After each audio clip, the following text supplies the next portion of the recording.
¿Qué tal? ¿Cómo están? Muy buenas tardes. Son ya las 13:45 de este lunes. Es 21 de junio. Arrancamos esta semana también la nueva estación, comenzando el verano en España, y lo hacemos con una buena noticia por el incesante ritmo de vacunación que va a marcar un hito en el día de hoy. Este lunes se va a lograr que la mitad de la población española esté ya vacunada con al menos una dosis.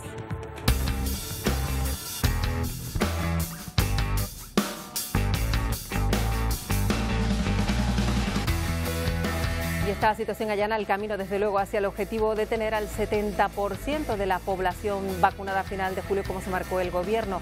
La vacunación masiva es clave para combatir también la expansión de las nuevas variantes.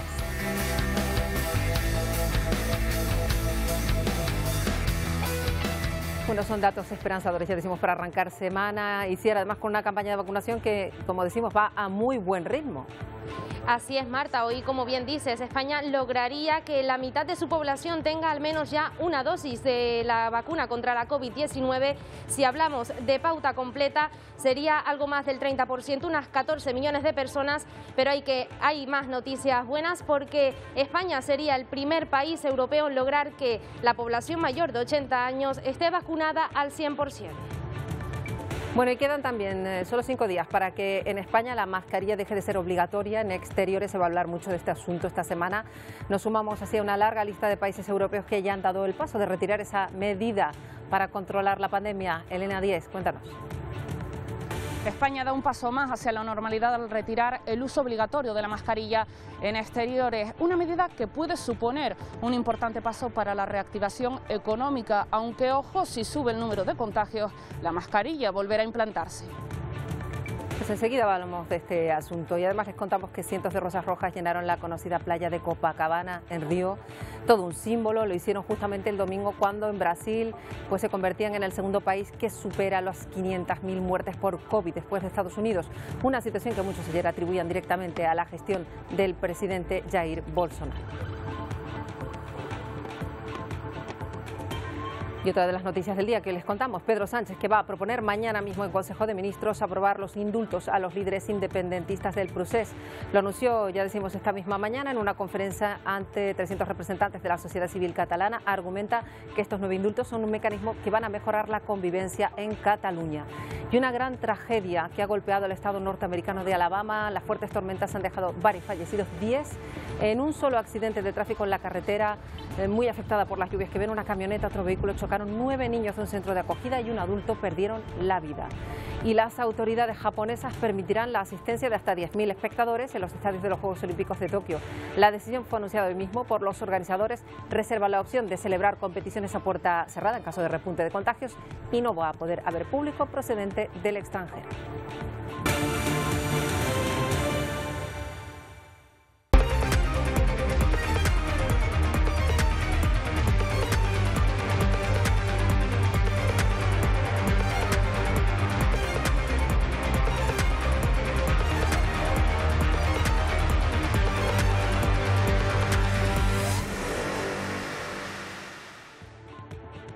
Este verano, esta semana, con una buena noticia que les contábamos al arranque, porque hoy España puede tener a la mitad de su población vacunada con al menos una dosis. Era uno de los hitos que se marcaba el Gobierno, que se va a lograr hoy, y sí hay datos de vacunación que pues son desde luego toda una esperanza.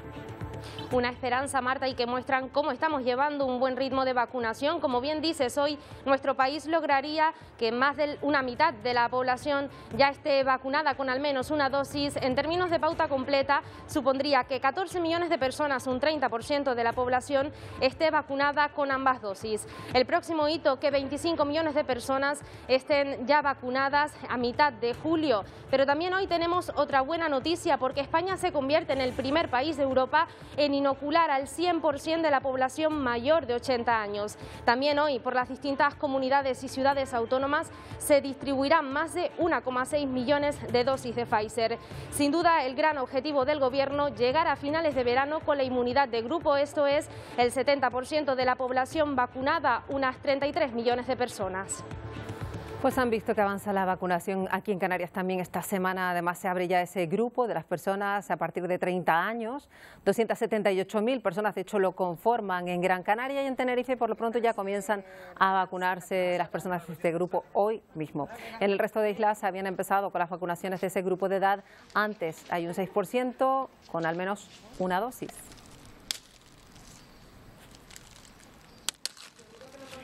Y muchos están esperando a lo que ocurre el 26 de junio, el sábado. La mascarilla va a dejar de ser obligatoria, cuando menos en exteriores. España va a ser uno de los últimos países europeos que ha dado el paso de retirar esta medida, una medida que es clave desde luego para controlar la pandemia. Elena Díez, adelante. Este fin de semana ha sido el último con el uso de la mascarilla obligatoria en exteriores. Este jueves cambiará la norma en un Consejo de Ministros extraordinario, una medida que ha sido aplaudida y reclamada por hasta 10 comunidades autónomas y también por varios sectores económicos que ansían la recuperación precisamente económica y también la recuperación turística. Aún así no hay que confiarse y habrá que seguir manteniendo la distancia social. De no ser así y de aumentar el número de contagios puede ocurrir, como ha pasado en otros países, que vuelve a implementarse la mascarilla obligatoria, como ha sido el caso de Israel. Era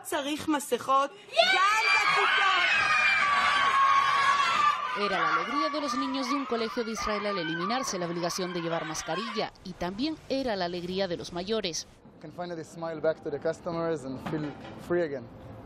Without a mask, feel more comfortable, feel like we're back to the real life. Pero lo bueno duró poco. Tan solo 5 días después el país tiene que echar el freno al detectarse 3 nuevos brotes de COVID-19 en escuelas. Por ello se vuelve a implantar las mascarillas en algunas zonas de Israel. Es lo que le podría pasar a España en un futuro si aumentan los contagios tras la eliminación de la mascarilla en zonas de exterior. Para poder quitársela habrá que mantener la distancia social de 1,5 metros con las personas, aunque mejor llevar la mascarilla a mano porque podrá hacer falta si hay aglomeraciones. Con esta medida España sigue los pasos de la mayoría de los países europeos y como ejemplo Dinamarca, primera región de Europa en eliminar la mascarilla también en zonas de interior.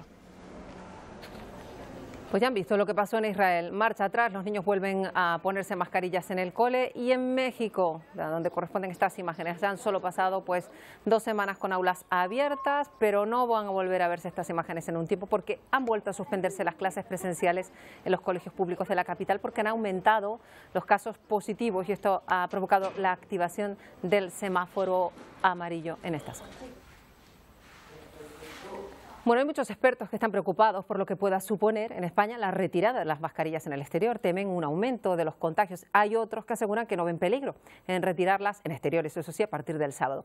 Entre los preocupados está nuestro invitado, que es Basilio Valladares, catedrático de parasitología. Señor Valladares, bienvenido. Buenas tardes, ¿qué tal? Bueno, hablamos de este asunto que va a ser la noticia desde luego de la semana. Hay muchos expertos, en su caso parece que no están demasiado convencidos con que se tome esta medida, cuando menos tan pronto, ¿no? Sobre todo el tomarla de forma general, porque no es lo mismo el que eso se diga yendo a nuestro territorio de Canarias, que eso se haga en El Hierro, en La Gomera y en La Palma, donde está bajísimo el contagio y los casos son mínimos, que se haga en una isla como Tenerife, que estamos desconcertados viendo cómo no hay forma de que se controle del todo y no termina de bajar. Por lo tanto, no se puede dar una norma general para todos iguales cuando son desiguales realmente, y esto lleva consigo, pues puede llevar a desconcierto, puede llevar consigo a abuso de confianza y de relajarse demasiado, y puede llevarse, pues lo que ha pasado en otros sitios, a que se tenga que volver a implantar. No cabe la menor duda que todos estamos deseando poder salir a pasear sin las mascarillas, pero hay que tener cuidado porque si se es imprudente podemos dar un paso atrás que puede ser muy perjudicial desde el punto de vista económico. Es decir, yo no veo que sea una gran ventaja quitar las mascarillas desde el punto de vista de recuperación económica. Eso, si se hace de forma adecuada, sí es una ventaja, y si no, es un grave inconveniente. La cuestión es, señor Valladares, que va a ser una norma que establece el Estado para todo el territorio nacional y que luego cada uno de los territorios pueden hacer recomendaciones, no pueden prohibirla en este caso, y ya se están haciendo de hecho recomendaciones. Nombraba usted la isla de Tenerife, hay algunos municipios que están recomendando encarecidamente que no se deje de usar siquiera en el exterior. Claro, claro. Pero es más, yo pienso, eso por supuesto que es así. Y yo pienso de que la mascarilla ha venido para quedarse, no para estarla utilizando de forma permanente, pero sí, con la frase que han dicho ustedes ahora, tenemos que llevar una mascarilla en el bolsillo, porque yo tengo la sensación de que de aquí en adelante la entrada a los hospitales, la utilización de servicios públicos comunes como autobuses, tranvías, etcétera, yo creo que va a ser recomendable el que la mascarilla se siga usando, porque no solo ha dado buen resultado para la COVID, sino también ha dado resultado para la gripe, ha dado resultado para los catarros de invierno. Es decir, este año no se ha hablado de gripe ni de catarro, y eso ha sido, pues bueno, gracias a este sistema que hemos empleado para defendernos de que nos dé el SARS-CoV-2, nos actúe sobre nosotros y nos dé la enfermedad, pues ha llevado consigo que también otras enfermedades que son de tipo respiratorio y que funcionan igual en el sistema de contagio, pues que se hayan visto controladas. Claro. Por lo tanto, esto debería ser una lección para que de aquí en adelante, no de forma permanente, porque eso es inaguantable, tendríamos que ser orientales, tendríamos que ser asiáticos para tener esa disciplina, pero sí de forma... dependiendo de las zonas a donde vayamos, va a haber que utilizar o se deberá recomendar la utilización de la mascarilla. Claro, y hay que apelar, imaginábamos, señor Valladares, y esto es lógico, al sentido común. Si vamos por una calle, por más que estemos en el exterior y está atestada de gente, ahí ponernos la mascarilla. Si vamos por una playa vacía o por el monte, pues no llevarla. Es cuestión de sentido común que todos debemos aplicar, y más ahora mirando Israel, mirando Lisboa, mirando otros lugares donde hay repuntes y cierres de nuevo. Perfecto, correcto, lo que ha dicho es un resumen fantástico de lo que hay que hacer, emplear el sentido común, eso que muchas veces no se emplea, pues hay que emplearlo más todavía. Bueno, pues mandamos ese mensaje de sentido común y agradecemos muchísimo a Basilio Valladares que haya estado un día más con nosotros. Gracias, hasta una próxima ocasión. Buenas tardes, muchas gracias a ustedes. Ya saben, ese debate de las mascarillas que desde luego va a ser el que marque toda esta semana hasta el sábado, que muchos podrán ya retirárselas si quieren en exteriores. Y hablamos también de otra novedad, porque el ocio nocturno está dando otro paso más hacia la nueva normalidad. Se alivian las medidas restrictivas desde hoy en varias comunidades autónomas. Con los avances en la campaña de vacunación han mejorado en muchas comunidades la situación epidemiológica. El sector del ocio nocturno, uno de los más castigados económicamente por la pandemia, comienza a reabrir después de un largo periodo de fuertes restricciones y de locales cerrados. La mejora de la situación epidemiológica y el avance de la vacunación permiten a las comunidades aliviar las medidas restrictivas del ocio nocturno. Algunas ya han empezado a aplicarlas. La mayoría permitirá la apertura hasta las 2 de la madrugada y algunas hasta las 3, y se mantiene un aforo limitado. Se podrá acudir a las pistas de baile al aire libre en Andalucía, Castilla-La Mancha o Madrid. Cantabria es la única comunidad que no ha fijado tope horario para la hostelería y el ocio nocturno, por lo que los establecimientos pueden seguir abiertos conforme al horario que recoge su licencia, sin restricciones. Mientras que en Galicia los locales de ocio nocturno tienen previsto abrir a partir del 1 de julio. Y fíjense en el dato, 300 millones de dosis de vacunas contra la COVID han sido ya administradas en Estados Unidos en los últimos 150 días, pero aún así el presidente Joe Biden está avisando de que los casos y las hospitalizaciones aumentan en los estados precisamente donde la tasa de vacunas es más baja. Nos lo cuenta Jorge Agobián de Voz de América. 300 millones de dosis de las vacunas anti-COVID han sido administradas en Estados Unidos, reportó este viernes la Casa Blanca. El anuncio fue presentado con beneplácito por el presidente Biden, cuya meta es que el 70% de los adultos estadounidenses reciban al menos una dosis de la vacuna antes del 4 de julio, cuando Estados Unidos celebra su independencia. Nos dirigimos a un nuevo verano muy diferente al del año pasado, un verano brillante, un verano de alegría. Pero como prometí desde el principio, les hablaré siempre claro, lo bueno, lo malo y la verdad. Y la verdad es que las muertes y las hospitalizaciones se han reducido drásticamente en los lugares donde la gente se está vacunando. Pero desafortunadamente los casos y las hospitalizaciones no están disminuyendo en muchos lugares, en los estados con tasas de vacunación más bajas. En realidad están aumentando en algunos lugares. Hasta la fecha, un 65% de los adultos estadounidenses ha recibido al menos una dosis y un 55% están completamente vacunados, según datos oficiales.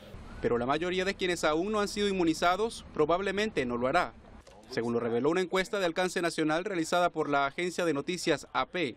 y el Centro de Investigación NORC de la Universidad de Chicago. Las masivas campañas de vacunación ocurren mientras se levantan las restricciones sanitarias impuestas durante la pandemia, incluido el uso de tapabocas en espacios abiertos y cerrados, lo que ha generado un rápido regreso a la normalidad prepandémica. Aún así, un 34% de los estadounidenses consultados por la encuesta AP-NORC considera que las restricciones en su área han sido levantadas demasiado rápido. En los planes de la Casa Blanca está celebrar el próximo 4 de julio con lo que Biden ha denominado como la independencia del coronavirus. Pero en el Senado hay líderes republicanos que buscan también proclamar la independencia de la mascarilla en el transporte público, una de las pocas medidas anti-COVID que todavía se mantienen. Jorge Agobián, Voz de América, Washington.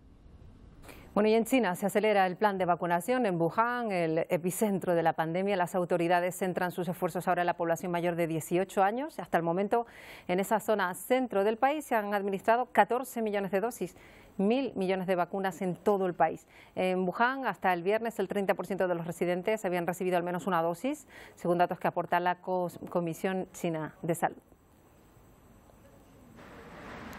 Y también se da un gran impulso a la vacunación en Reino Unido, en centros masivos como este, que está en el estadio del Tottenham, al norte de Londres. Ahí ven cientos de personas, la mayoría jóvenes, ya pasando por esas instalaciones, en lo que es un esfuerzo adicional del gobierno británico para acelerar aún más la vacunación en un momento en el que los casos están teniendo una tendencia al alza, sobre todo impulsados por la propagación de la variante Delta, la anterior variante india.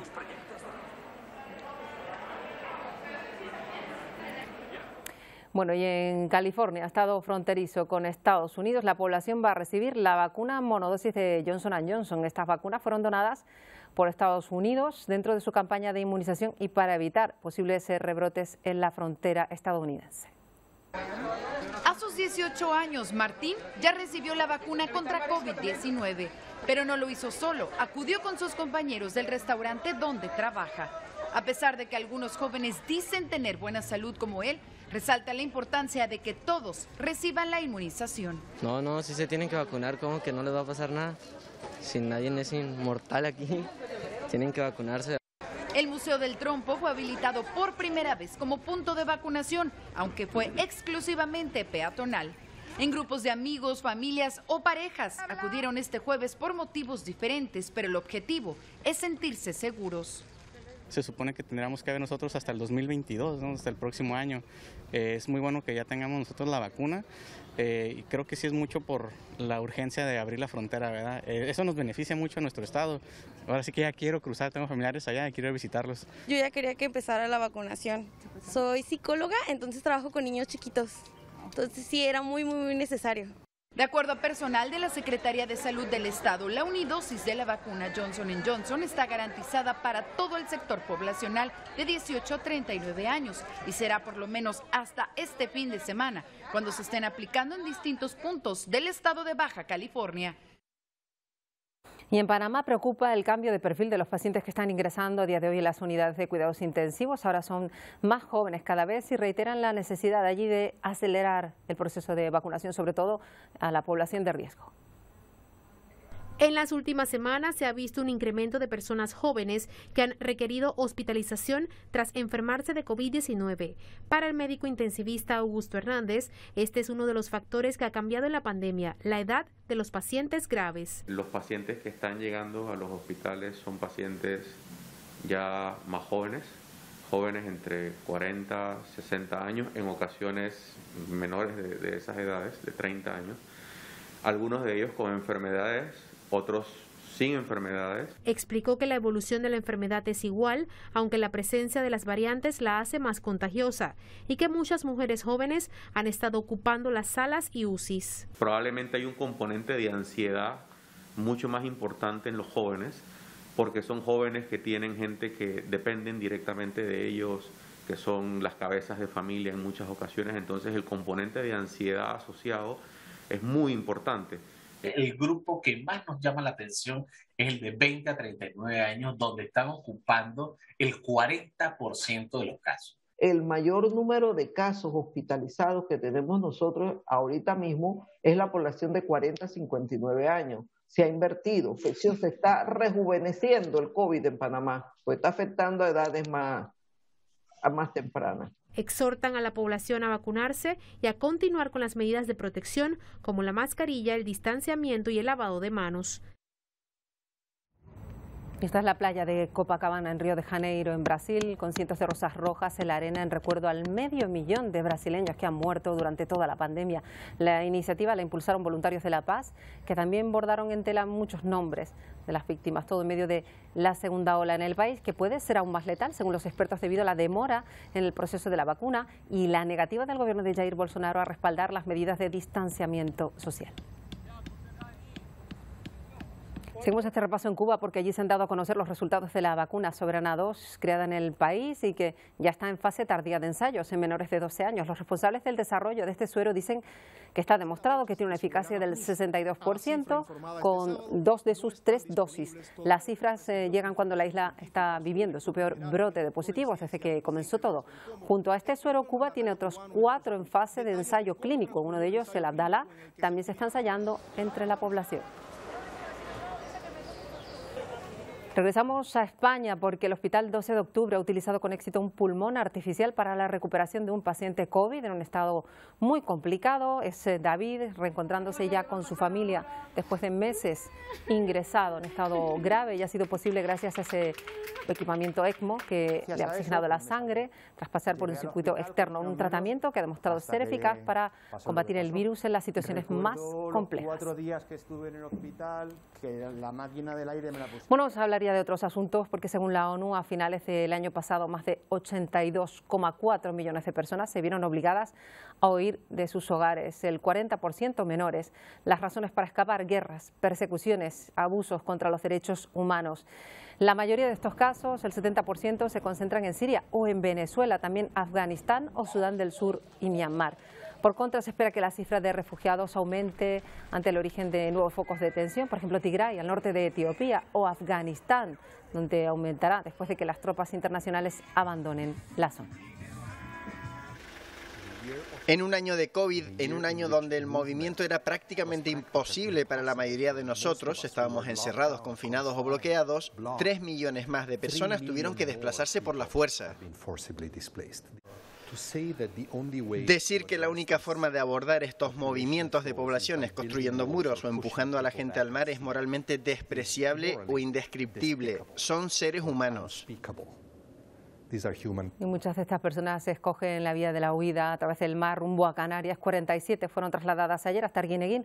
Eran los ocupantes de la patera localizados en alta mar, al sur de la isla de Gran Canaria. Los encontró un mercante y fueron rescatados luego por salvamento marítimo, entre ellos 8 niños, 13 de ellos bebés.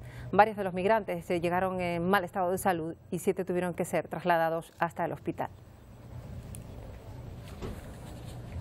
Otros en su momento a su llegada a Canarias tuvieron mucha peor suerte. Ayer en Tenerife ese homenajeo se recordó a las 24 personas que fallecieron, recordarán, en abril tratando de llegar a Canarias. Uno de los supervivientes estuvo en ese acto que se celebró en Santa Lastenia. Mamadou, Sako, Ali o Fadiala son algunas de las víctimas de la tragedia que se cobró la vida de 24 personas cuando navegaban a la deriva en un cayuco a 500 kilómetros de la isla de El Hierro. Ahora sus nombres figuran en una placa en memoria de su recuerdo.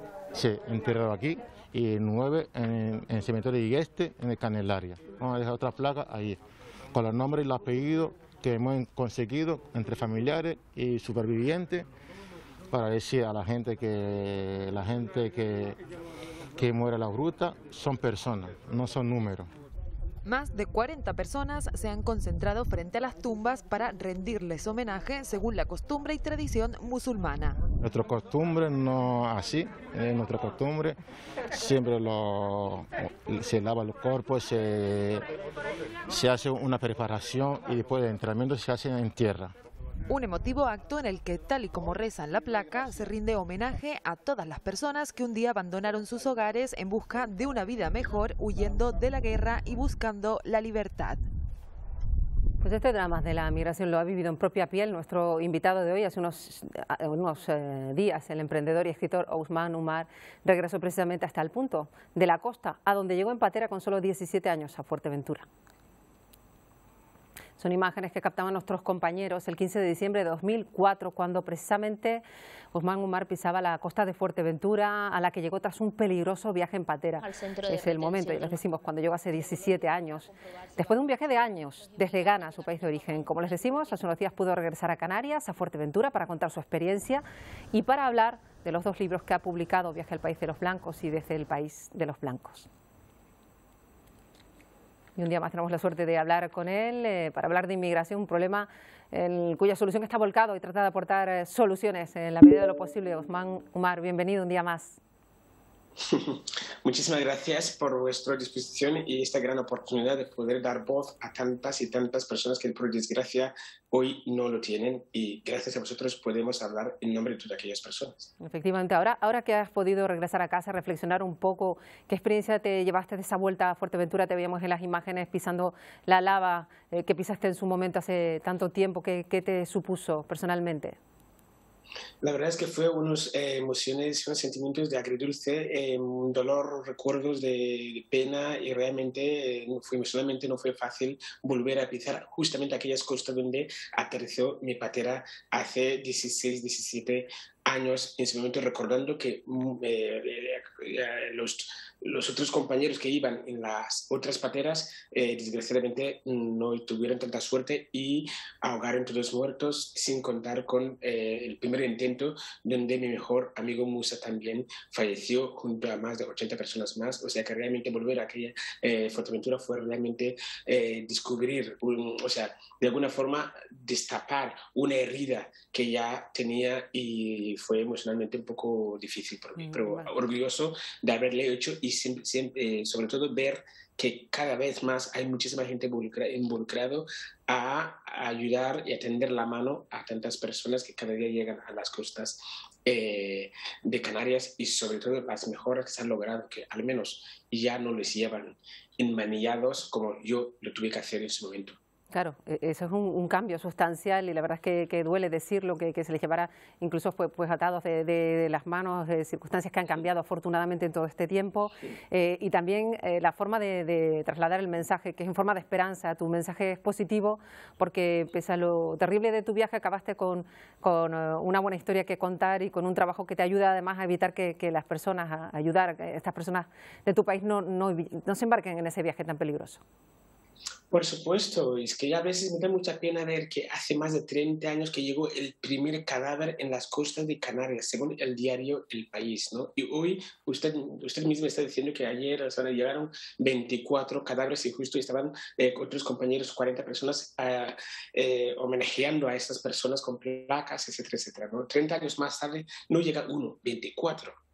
Y cada día, si que tenemos que contar, es incontable. Y yo creo que, igual que decía un gran científico que decía, Albert Einstein, no te buscas resultados distintos, no hagas siempre lo mismo. 30 años más tarde, pocas cosas han cambiado, porque siguen llegando cadáveres. Algo no estamos haciendo bien. Agradezco profundamente a todas las personas, a todas las instituciones que se involucran, se dejan la piel para cambiar y asistir a estas personas tanto en el mar como a tierra firme. Pero yo creo que hay que ir un poquito más allá. La solución de la migración nunca en ningún momento se encuentra en el medio del mar, ni tampoco en Europa. Cuando llegamos al mar, la batalla está totalmente perdida. Lo que hay que hacer es evitar que los migrantes no lleguen en el mar. Hay que alimentarles las mentes en su casa, porque la educación es la única herramienta que va a cambiar a estas personas y va a dar oportunidad de trabajo a esta gente en sus orígenes, en sus casas, para que no emigren de aquella manera que lo hacen. De aquí nació la ONG NASCO Feeding Minds, que yo mismo fundé en su momento hace ya 10 años, de la cual sin subvención estatal hemos logrado crear más de 30 escuelas, 20.000 niños y niñas que ya tienen acceso a la educación digital para conocer y saber que el auténtico paraíso está en su casa, depende de ellos mismos, ¿no? Y lo más bonito de todo es de esta última fase del proyecto NASCO Feeding Minds, que es el NASCO Tech, ¿no? Que es la parte de darles oportunidad de trabajo de estos 18 primeros personas que ya son programadores, 5 de los cuales hoy están en Ghana, Accra, trabajando para una empresa de videojuegos en Barcelona, sin necesidad de subir ninguna patera ni saltar las vallas de Ceuta y Melilla. Imagínense si un inmigrante, un desgraciado como yo, llegué a España analfabeto, si he sido capaz de detectar esa necesidad, asumir la responsabilidad de crear todas esas escuelas y ahora poder hablar de más de 30 escuelas sin contar con ninguna institución, ni de aquí ni de allá. Y hoy poder decir que tenemos ya 18 personas capaces de trabajar desde allí para empresas europeas. Imagínense si somos capaces de conseguir apoyo económico necesario. Serán 18.000 el año que viene. Pero hace falta, y agradezco obviamente vuestra plataforma, vuestra disposición de poner esta plataforma para que la gente conozca que realmente, en nuestro punto de vista, en NASCO Feeding Minds tenemos la solución a largo plazo. Claro, pues vamos a recordar esa ONG, NASCO Feeding Minds, alimentando mentes, buscar ahí la posibilidad de ayudar, porque es una manera, como está diciendo Ousmane Umar, de que esa ayuda que queramos prestar, por poca que sea, llegue a personas que van a evitar embarcarse en ese viaje tan peligroso que revivió, pero de otra manera, el propio Ousmane Umar hace unos días en Fuerteventura. Le agradecemos que haya estado una vez más con nosotros y le invitamos en una próxima ocasión a estar aquí, como siempre en Atlántico Noticias. Un placer. Un enorme placer y muchísimas gracias a vosotros. Bueno, pues dejamos a Ousmane Umar y el tema de la inmigración y hablamos del otro asunto que va a marcar sin duda la agenda informativa de esta semana, porque va a ser mañana cuando el presidente del Gobierno, Pedro Sánchez, proponga en un Consejo de Ministros aprobar los indultos para los líderes independentistas del procés. Lo anunció esta misma mañana. Fue en una conferencia ante 300 representantes de la sociedad civil catalana. Dice que estos 9 indultos son un mecanismo para mejorar la convivencia en Cataluña. Por contra, los propios líderes separatistas creen que con ellos el Ejecutivo español solo responde ante la presión de Europa, mientras la oposición va a volver a pedir una comparecencia de Sánchez sobre esta medida.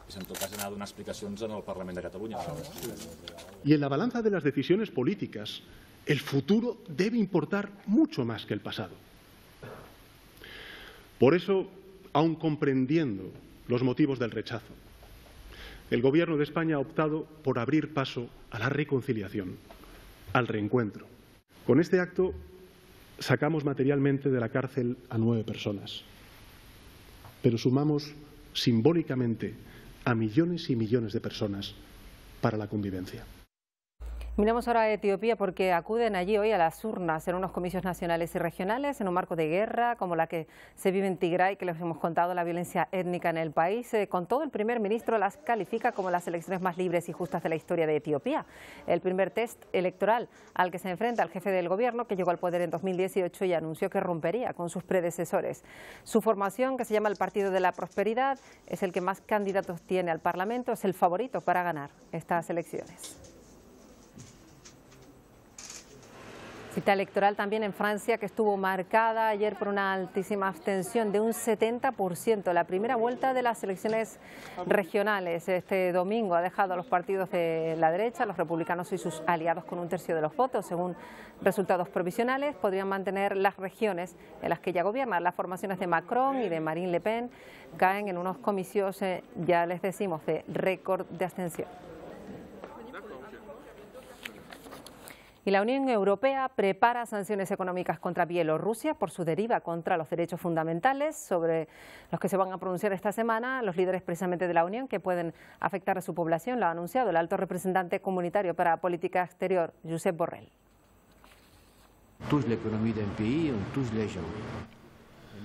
Cuando tocamos la economía de un país, tocamos a la gente e intentamos no tocar a la gente que no es culpable. Pero llegados a un momento, hace falta tomar medidas mucho más fuertes que van a afectar a los sectores económicos.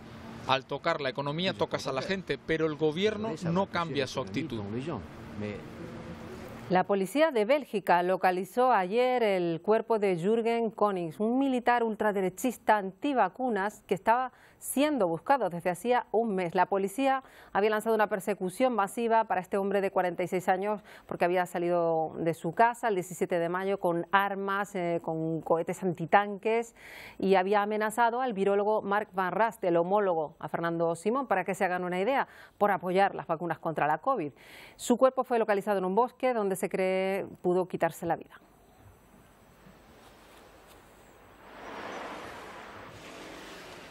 Miramos ahora al Golfo de Panamá, en concreto a la paradisíaca isla de Taboga, porque está amenazada desde hace una semana por un vertido procedente de tuberías de barcos. El derrame ha afectado al sector de la pesca y a las playas de esta isla. Tiene 2.000 habitantes, está libre de COVID y vive de la pesca y del turismo.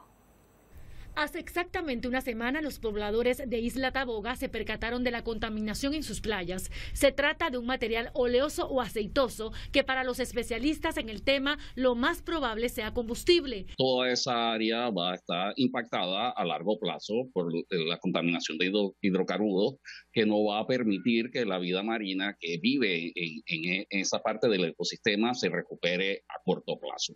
Obviamente tenemos otros impactos a la economía, al turismo, que son importantes. La entidad informó que 5 embarcaciones ancladas en el sitio fueron inspeccionadas como parte de una investigación, 4 barcazas y un tanquero. Y mientras se obtienen esos resultados, por otro lado, particulares ya han tomado acciones legales. Nos hemos visto en la necesidad de colocar una denuncia administrativa ante la misma autoridad marítima y una denuncia penal sobre cualquiera que sea responsable. Hay buques que están muy cerca del área, que están siendo señalados por los mismos moradores, como por ejemplo el buque Sea Lion, que es propiedad de una empresa llamada Sea Energy. Lo ocurrido en Taboga despierta la preocupación sobre qué controles se están llevando para evitar estos delitos ambientales. Miramos ahora a Alabama, en Estados Unidos, porque las tormentas han dejado varios fallecidos. Un terrible accidente, 10 muertos registrados en uno solo, en una carretera muy afectada por la lluvia. Una camioneta y otro coche chocaron. Iban dentro 9 niños de un centro de acogida y un adulto que también perdió la vida. En otro accidente de tráfico murió otra niña de 9 meses y su padre de 29 años. Y la tormenta que azotó el pasado sábado la ciudad belga de Beren deja 17 muertos, 17 heridos, queríamos decir, y numerosos daños materiales.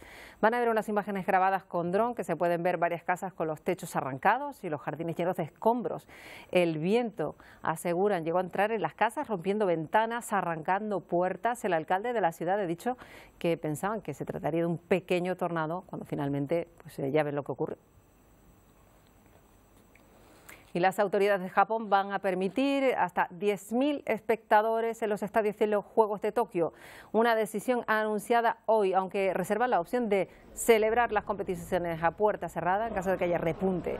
Lo que sí se descarta es que asistan espectadores extranjeros. Quieren tener unos Juegos seguros y protegidos, y mientras la llama olímpica continúa su viaje ahora por Miyagi. Se conoce como la villa que van a albergar a 11.000 atletas de los que competirán en los Juegos. Les contamos ahora la historia de una niña, tiene 12 años, es de Bolivia, se llama Grace Flores y sueña con ser boxeadora. De hecho, destaca mucho en esta área, tiene un futuro muy brillante, pero necesita apoyo y recursos económicos. A la edad de 8 años, Grace sorprendió en el ring, venciendo a un niño de 10 años a quien dejó llorando en una pelea de box.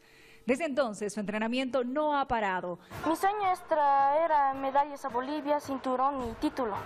Sin embargo, ya tienes varias medallas. Sí. ¿Qué campeonatos has ganado? Pues del campeonato de Sucre. Su jornada empieza a las 6 de la mañana. Los retos que se pone son cada vez más difíciles. Grace, más conocida como Mano de Piedra, no se rinde y avanza diariamente.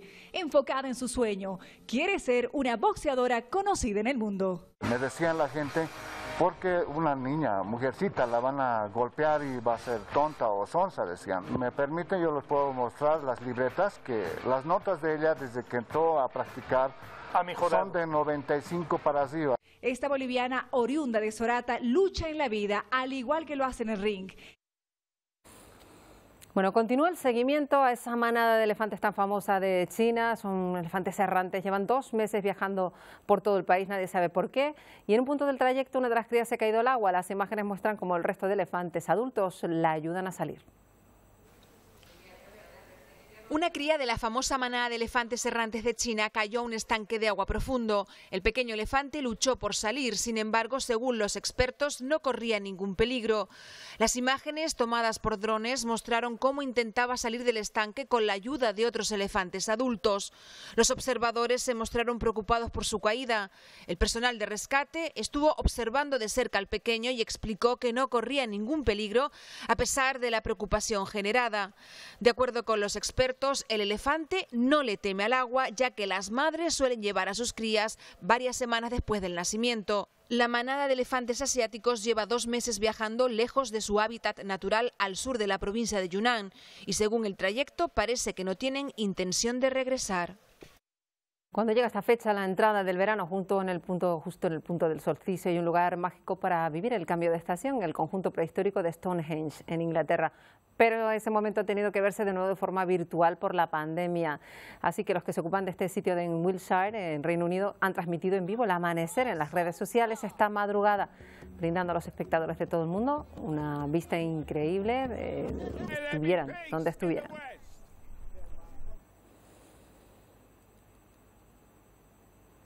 Y hoy 21 de junio también es la fiesta europea de la música, coincide con la entrada del verano, día difícil para escoger una música para terminar el programa, aunque el tema que les proponemos hoy seguro que lo han escuchado alguna vez.